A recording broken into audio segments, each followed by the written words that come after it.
안녕하십니까.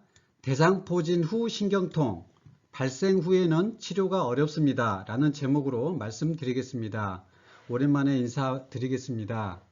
대상포진은 사실 특별한 치료 없이도 휴식만 잘해도 저절로 낫습니다. 그런데 중요한 게 한 가지 있습니다. 대상포진 후 신경통 합병증입니다. 이 신경통이 얼마나 강력하냐면 칼로 살을 자르는 듯한 그런 강력한 통증 또는 불에 데인 듯한 그런 강력한 통증입니다. 이 통증이 수년 동안 또는 수십 년 동안 간헐적 또는 지속적으로 반복되는 그런 강력한 통증에 시달리게 됩니다. 그래서 치료제로 마약성 진통제 그리고 항우울제까지 쓰기도 합니다만 사실 효과적인 치료제는 없습니다. 그래서 이 신경통 합병증을 최소화할 수 있는 그 방법을 이 시간에 말씀드리겠습니다. 대상포진은 왜 발생하는 것일까요? 면역력이 저하되면 발생합니다. 대상포진은 수두 바이러스가 일으킵니다. 이 수두도 일으키지만 대상포진도 일으킵니다. 수두 접종이 우리나라에 1988년도에 도입이 됐고 모든 의무 접종이 된 것은 2005년도입니다. 얼마 되지 않았습니다. 그래서 모든 중장년의 연령층 그리고 20대 이상의 상당수가 미접종 상태입니다. 그러므로 이 대부분의 이 어른들이 수두 바이러스를 몸에 보균하고 있을 가능성이 높습니다.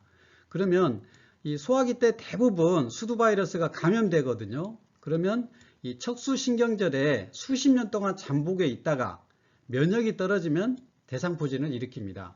여기 척수신경 노랗게 척수신경이 있고 이 바로 신경 옆에 이 신경절이 있습니다. 여기 보면 신경절인데요.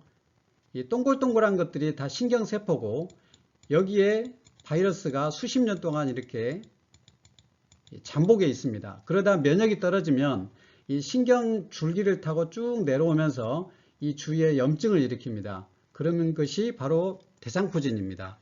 그래서 항암, 면역억제제 투여, 자가면역질환, 장기이식자 또는 코로나 감염 후 아주 심한 피로하신 분들, 고령자들 이런 분들에서 면역이 떨어지기 때문에 발생합니다. 평생 동안 2명 중에 1명이 발생한다고 하니 굉장히 높습니다. 그래서 이 대상포진에 대해서 경각심을 가지고 꼭 생각해야 되겠습니다.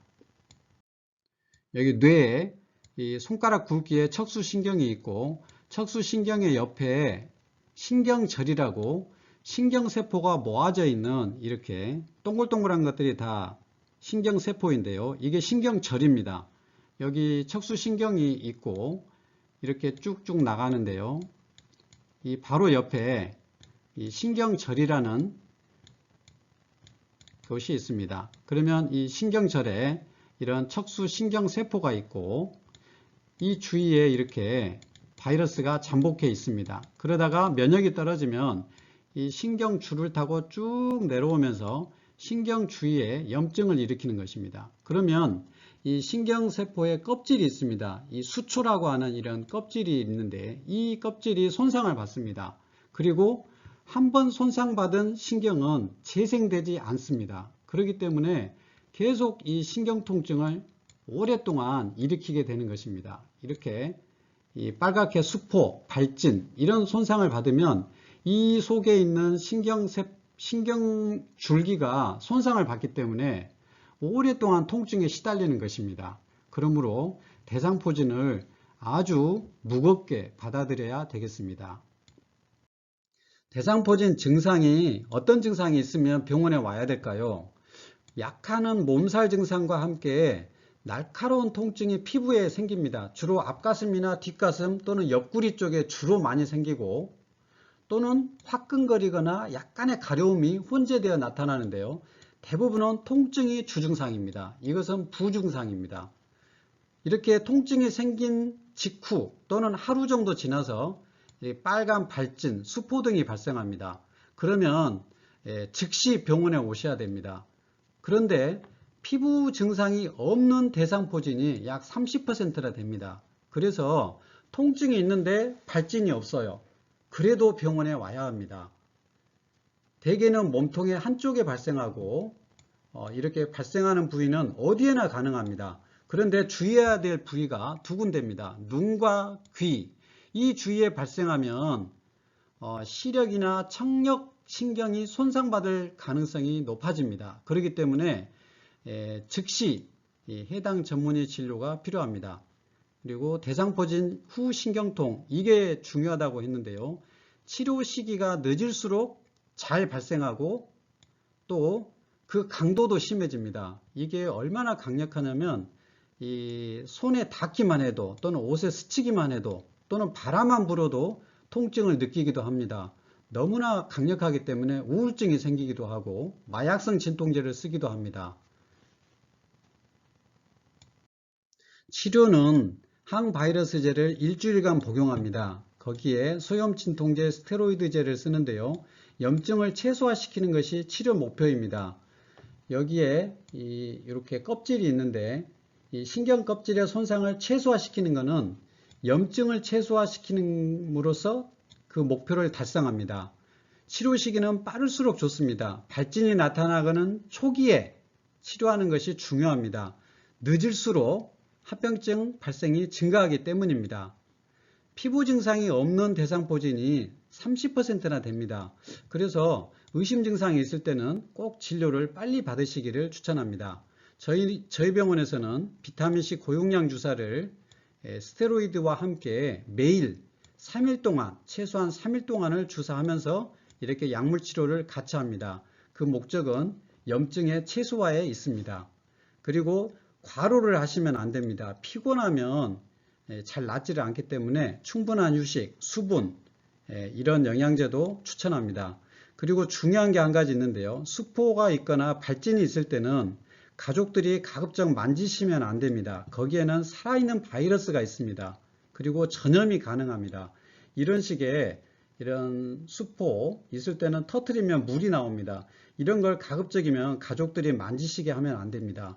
즉시 병원으로 오시기를 추천합니다. 마지막으로 예방접종입니다. 50세 이상 연령은 모두 권장합니다.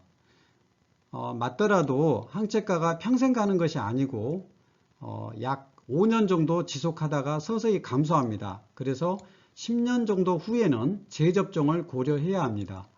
발병 예방 효과가 100%는 아닙니다. 60% 정도 되고 대신에 혹시 접종하고 나서 대상포진이 발생하더라도 그 신경통증, 그 합병증이 발생하는 것을 예방하는 효과가 60%입니다. 그렇기 때문에 맞는 것이 굉장히 유익합니다. 대상포진에 한 번 걸린 사람도 접종을 권장합니다. 왜냐하면 재발이 가능하기 때문에 그렇습니다. 특히 대상포진이 심하게 걸린 사람, 이런 분들은 재발률이 높습니다. 꼭 접종이 필요하다고 생각합니다. 50세 이하의 연령이라도 이렇게 면역이 저하된 경우는 접종을 적극 고려하시길 바랍니다. 대상포진 백신은 약독화생 백신, 독성을 좀 약화시켰지만 살아있는 백신입니다. 그렇기 때문에 면역억제 약물, 항암제, 이거를 투여 중에는 접종을 피해야 됩니다. 약물 투여하고 최소한 수개월 지나서 접종하는 것을 권장합니다. 그리고 대상포진에 걸렸습니다. 그러면 수개월 후에 접종하는 것을 권장합니다. 미국에서 효과가 우수한 사백신, 생백신이 아닙니다. 그래서 언제라도 투여가 가능하죠. 이게 출시됐는데 우리나라도 도입 예정입니다. 가격이 좀 비쌉니다. 이 백신이 굉장히 효과가 우수하다고 합니다. 이상으로 대상포진 그리고 심각한 합병증에 대해서 말씀드렸습니다. 감사합니다.